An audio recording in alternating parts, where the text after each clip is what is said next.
back. That's what happens when you're gone for a whole month, and then all of a sudden you come back and you do about four segments because you have a lot to say. But what I want to talk to you today about is, you know how in Luke, I think it's Luke 4 when Jesus meets the woman at the well, and it's all in regards to meeting her and telling her about her. And she says, I perceive that you are a prophet. And she was talking about the Messiah, and he says, I am the Messiah. And she goes back in to tell everyone about him. And the thing about the woman at the well is that her past was not so great, but God still used her. And that's the epiphany of her going back into town, even though her past was not so great. She was a woman of influence. So I want to say this: when we are in the aspect of not, there's two things that's going on here. In the aspect of not having, a not so great past, I'm gonna put it that way. We all have fallen short, but I believe that God gives you a second chance of a second chance. That's just the way He is. But I love the repentant heart is what He looks at most definitely. And so, even though we have a shady past, and I'm saying we because I do too, and I believe that He doesn't give up on us. I believe that He wants us to do so much more because He has so much more, because we were created to do more. And He already knows our end from our beginning. And so there's so much we still have to do. And I'm saying that also to say, from the beginning, what really struck me about this whole chapter, this passage, is that He went another way from the disciples, and He went to this well and He waited for her. And that means that, apparently this is the well that she usually goes to, but of course He knows that. But my thing is that He waited for her. And what my experience was, that I could tell you this. It's a little secret, but I did say this to the Lord. I said, Lord, if you let me do whatever I need to do, get this out of my system to see what life is all about, I'll praise you, I'll worship you, I'll live for you. And I said that. And you know what He did? He let me do everything I wanted to do. Everything. And then I tried to find more things to do. I tried to look to find more things to do before I was like, go in, because I thought that living for Him was going to be boring.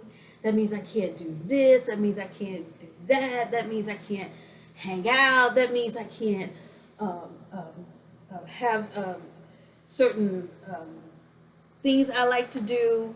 I love to dance. Look, I love to dance, and I love music. And I love all kinds of music, all kinds of genres of music. And I knew I was going to be okay with ballet, or anything in regards to the orchestra, anything like that, any choruses. But I just didn't think I would get over with reggae, because I love beats.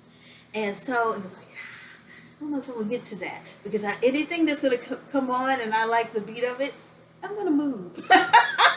That's just me. I'm going to move because I love music, and I love sounds, and I love just ministering as well. And so I told Him that, and honestly, He let me do what I wanted to do. And in the midst of it, all the stupid stuff that I was doing, He saved me.